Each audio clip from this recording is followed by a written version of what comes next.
guys, my name is Michelle and today I'm going to be speaking to you about anxiety. So anxiety has played a huge role in my life. It has kind of overtaken at one point, but through being able to learn coping skills and management skills, I have been able to take that anxiety and form it into something so much better. So dark and cold not only was the description of what my room looked like, what my world looked like, but it was definitely the description of the inside of my mind. At one point, after having my son and going through some stuff, I was fearful to even get out of bed. So I had planted myself there for about 2 weeks and it just kind of destroyed everything around me. It turned into depression and it ultimately just destroyed what I was trying to do, which was build up my life, but it took everything out from underneath me.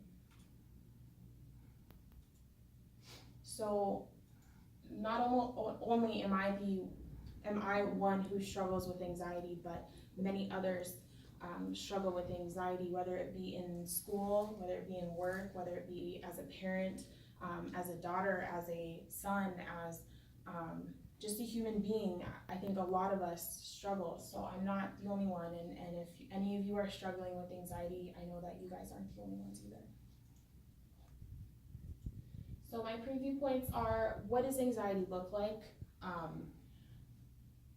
What are some in-the-moment strategies, and when I say in-the-moment strategies, I mean short-term, and what are some long-term strategies for coping and managing anxiety? So anxiety, it is a helpful source. It alarms us when something is wrong, when there's something off kilter. It is an alarming source, but in that, it also can be detrimental when you let it take over. It's not just a quick, I'm panicking. It's a very abrasive entity and it takes over.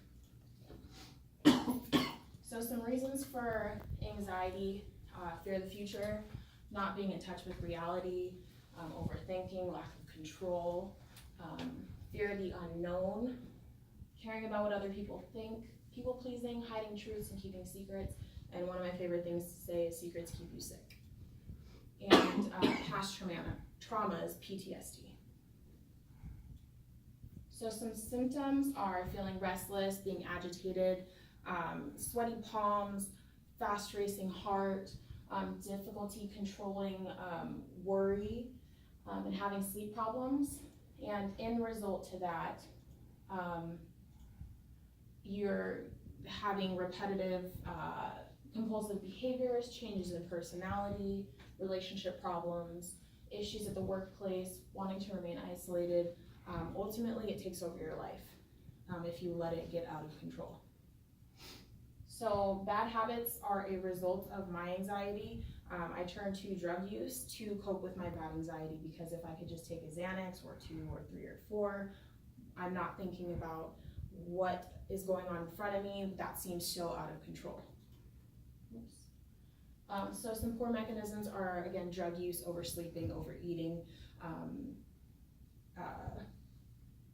eating disorders, and all those things are a sense of control. It's a controlling force. I can control how much substance I put in my body, so that's I feel like I have control over that. I have control over the fact that I can sleep for X amount of hours. I have control over my eating disorder. I can eat as much as I want and I can get rid of it. And that was one of my huge things coming into recovery, was my eating disorder and dealing with that with my anxieties, and it just was it was a miserable mix. But ultimately, anxiety can keep you up late at night, and it can trickle into the workplace. It can trickle into your schooling if it is unmanaged. But there is a hope. So I like this. It's a hold on, pain ends. There is a hope. There is an overcoming through it. You can get through it. My anxiety used to be skyrocket high, and I couldn't even, like I said, get out of bed in the morning, fearing what people thought about me, what I was gonna do, how I was gonna save up for this and do that, and it was just constant. So, but there is a hope because I'm dealing with it now, and in that hope, some helpful tools, which are coping skills, which are in this moment situations. MHWW describes it as methods a person uses to deal with stressful situations. So a coping skill, for an example, would be sensory. So touching your hand. And a lot of us do it when we have anxiety. We fiddle with our rings. We rub our arms to soothe ourselves. We maybe scratch our back or play with our hair. Sensory items, looking at the wall and saying the wall is green, getting in touch with reality, understanding that the wall is green, it's not a different color, that is reality. Because sometimes anxiety looks like an illusion. It looks, we're not seeing the truth, we're seeing those lies that are fed into us. So self-care, what do you like? You cannot fill anyone else's cup unless yours is filled. So unless you're taking care of yourself, you're not going to be able to help others.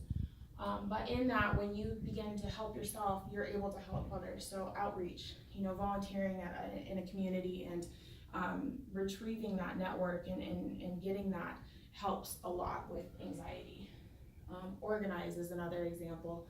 Organizing your clutter, making sure that you're not producing as much chaos. You're taking that control back and you're organizing certain items in your house. There's a difference between organizing and over-organizing, but getting those basics, the basics foundations of organization.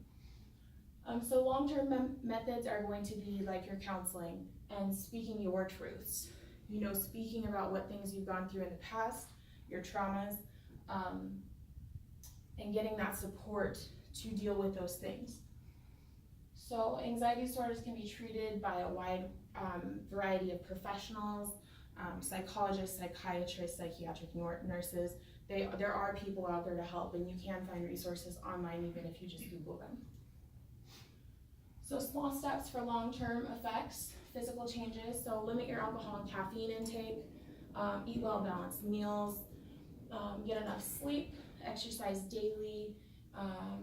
Those are some things some small little adjustments you can make in your lifestyle to be able to overcome those things.